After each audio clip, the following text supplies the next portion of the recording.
В интернет всичките викат, знаете ли че, знаете ли че. Ние освен, че знаем и можем, днес ще ви покажем как се монтира теглич на Porsche Cayenne 9Y трета генерация при това американско изпълнение.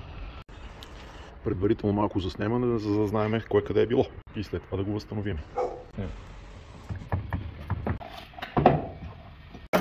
Не можеш така с диометричния ключ на 95 Нм. Колата гола до желязо и сега започваме да правим инсталацията. Тест на буксата и главата преди да сложим бронята. Идеално. Слагаме бронята обратно.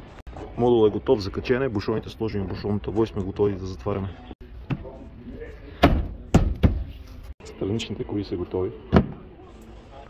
Стоповете са готови. Малко хартия на гайката за уплътнение, за да не изпадне в дълбоката дупка. И субвуфера е фиксиран. Резервната гума. Фиксираме.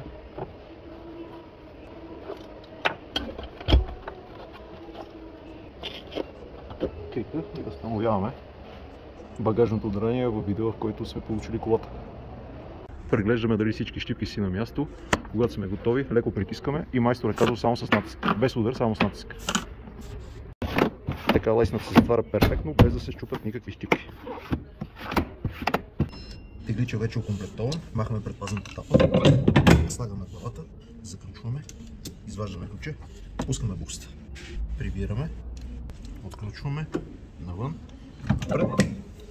поставяме предпазната тапа.